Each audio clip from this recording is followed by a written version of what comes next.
Mas eu queria começar com não o principal, mas um ponto muito importante, que é sobre os seus pais, sobre José e Maria. Porque nós tivemos muita deturpação da verdadeira história. José e Maria, eles não eram esses pobres coitados, que, como falaram. Houve uma preparação espiritual e energética no planeta Terra para receber Jesus. Já os próprios Platão, Sócrates, almas mais evoluídas, já encarnaram para preparar. E nós tivemos também os essênios. Os essênios foi uma civilização que preparou a chegada de Jesus. Então os essênios já falavam, por exemplo, da vida após a morte, já falavam da reencarnação, já falavam da vida eterna, já tinham os princípios morais, que são os princípios cristãos, mas eles já tinham. Então eles já foram sendo preparados, preparando o ambiente para a vinda de Jesus. E José, pai de Jesus, ele era um mestre essênio. Ele não era qualquer um pobre coitado de um pastor. Assim como Maria também era uma essênia. Então ele nasceu já numa família que tinha um preparo para ter aquela alma, aquela consciência encarnada, que tinha uma grande missão, mas estava encarnando num corpo humano.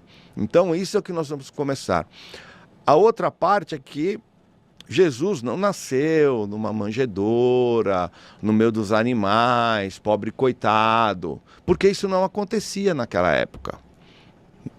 Eles tinham casas, ninguém ia sair da sua casa para dar à luz a uma criança num estábulo, no meio de palha, que não podia nem aquecer, porque você não pode colocar fogo.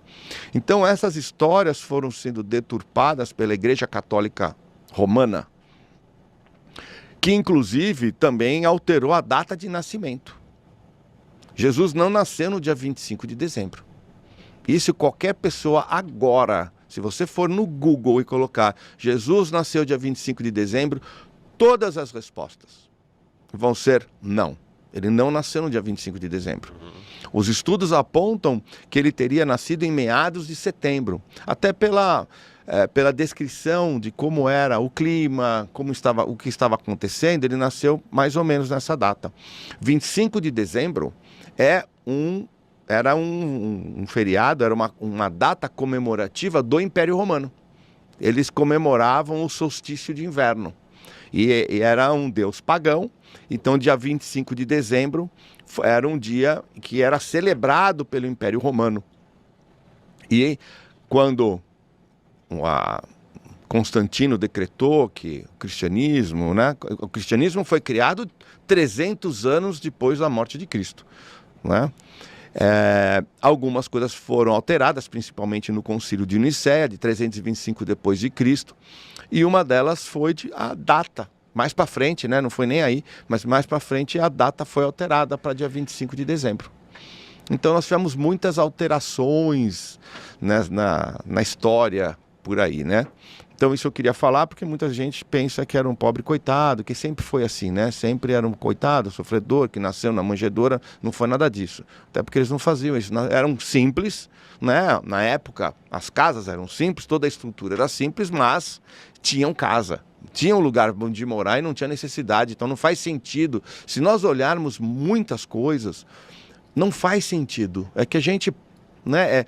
A doutrina é tão forte e nós fomos condicionados a aceitar, que nós não questionamos, nós perdemos o nosso poder de questionamento, nós simplesmente aceitamos, e muitas coisas não fazem o mínimo sentido. Essa do nascimento dele não faz o mínimo sentido, porque ele nasceria numa manjedoura, se eles tinham casa, não faz sentido nenhum, como muitas outras coisas não fazem sentido, né? Mas a gente acaba não questionando, nós perdemos o nosso poder de questionamento. A Igreja Católica Romana, ela impedia você de questionar. Se você questionasse, você era expulso da igreja, e fora da igreja não existe salvação, você vai queimar com fogo eterno. E aí as pessoas não questionavam, né? Então, voltando para Jesus, ele teve a sua infância Sim, tinham alguns poderes, digamos assim, como muitas crianças têm, né? Nós sabemos que as crianças até os 7 anos de idade, elas estão ainda muito conectadas com o plano espiritual, né? Nós temos uma conexão, eles têm os amiguinhos, fantasmas, né? Que só eles enxergam, eles falam algumas coisas que nós não sabemos nem como eles sabem, porque eles têm ainda uma conexão que não foi cortada até os 7 anos de idade. E Jesus tinha a mesma coisa, muito mais naquela época. Aí nós vamos para a parte de Jesus fora da Bíblia, que é outra coisa que não faz sentido. Se nós temos a Bíblia como a base da religião cristã, e Jesus sendo o seu grande Messias, como nós podemos ter a história de Jesus cortada dos 12 anos de idade aos 30 anos de idade? Isso quer dizer que ele não fez nada ou o que ele fez não foi relevante? Então é outra coisa que todo mundo deveria se questionar, né? Se tratando de Jesus. Mas nunca fica escondido por muito tempo. Então em 1887 tinha um estudioso, um antropólogo que era russo, chamava Nikolai Notovitch.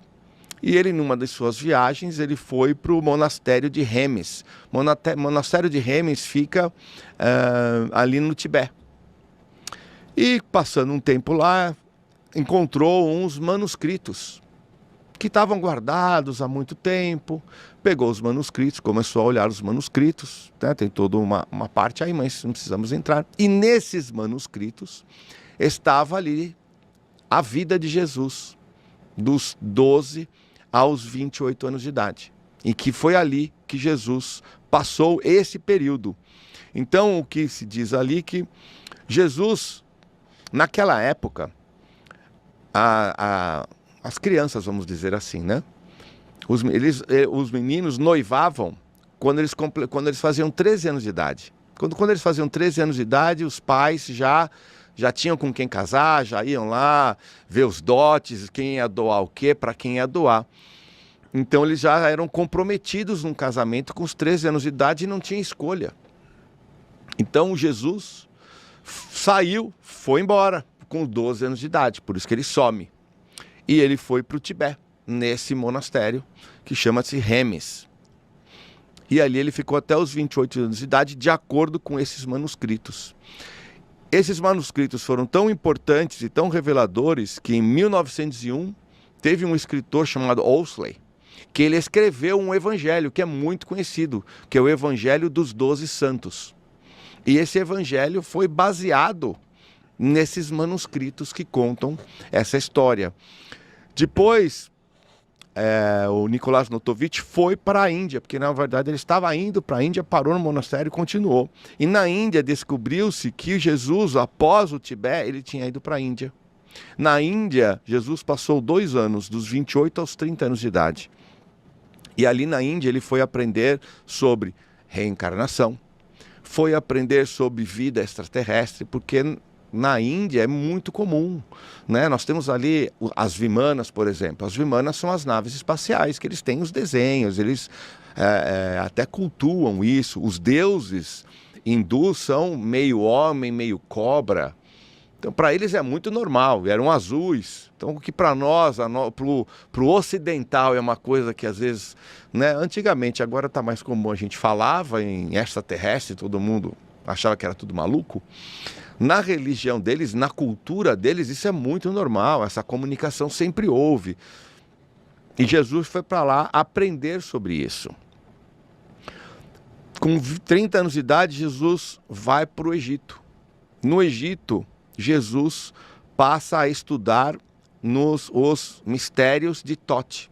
E isso foi comprovado quando encontrou-se os pergaminhos do Mar Morto. Em 1947, foram encontrados numas grutas, né? Tinham uns garotos babuínos que estavam ali brincando no meio das grutas, jogando pedra, e jogaram pedra numa gruta e escutaram um jarro se quebrando, na Cisjordânia. Quando entraram, tinham vários jarros com muitos pergaminhos dentro. Foram mais de 900 pergaminhos encontrados. Entre esses pergaminhos, nós tivemos uma grande descoberta, que foi o livro de Enoque. E parte dos pergaminhos tinham muitas coisas interessantes, e uma parte é contando a vida de Jesus no Egito, dos 30 aos 32 anos, que ele passou pelos ensinamentos, pela iniciação nos mistérios, nos ensinamentos de Tote. Então, para quem não sabe quem foi Tote, né? Tote, na verdade, era um governante atlante, filho de Enki, que quando a Atlântida sucumbiu, Tote, com mais um grupo de atlantes, foram para um lugar chamado Kemet. Em Kemet, eles fundaram uma civilização que posteriormente recebeu o nome de Egito. Então, Tote, no Egito, foi quem criou a civilização egípcia. Tote depois foi para a Grécia. Na Grécia, criou a civilização grega, fazia parte ali. Ele foi conhecido como Hermes. E por isso que ele recebeu o nome de Hermes Trismegistus. Porque Trismegistus significa Hermes 3 vezes grandes. Por ter sido Hermes, Tote e esse governador em Atlântida. E Tote deixou escrito as tábuas de esmeralda. São 12 tábuas. Nós conhecemos uma tábua muito famosa, que são as leis herméticas. Mas existem mais 11 tábuas. Que fala-se tábuas de esmeraldas porque elas são verdes e elas são um material que não é encontrado no nosso planeta. São materiais de transmutação, de alquimia. É uma doideira o negócio. E Jesus aprendeu. E segundo os pergaminhos do Mar Morto, Jesus teria aprendido isso. Ele participava de sessões de aprendizado dentro da esfinge. E também na pirâmide. Na pirâmide, na verdade, ele ativava a sua energia, porque as pirâmides são fontes de energia, né? As câmeras, que tem principalmente a câmera do rei, que fica no centro da pirâmide, que é muito interessante, era o centro da pirâmide, de toda a energia da pirâmide concentrava-se ali. Então, geralmente, os sacerdotes e os deuses, entre aspas, né, os faraós, entravam ali para receber toda aquela energia. E Jesus também fazia isso. E o engraçado é que, depois de muito tempo, alguns historiadores descobriram que parte dos segredos de Atlântida estão em umas câmeras escondidos embaixo de uma das patas da esfinge. Tanto que, quando entraram na esfinge, somente um arqueólogo, o chefe da arqueologia egípcia, entrou na esfinge. Olhou, viu o que tinha lá dentro, saiu, trancou a porta, ninguém mais entrou. E a esfinge ela é cercada, nós não consegue chegar perto da esfinge. O que tem lá dentro, ele falou que não era nada de interessante. Não tem nada de interessante. Você imagina então que deve ter lá dentro, né? Para ele sair e falar que não tem nada interessante.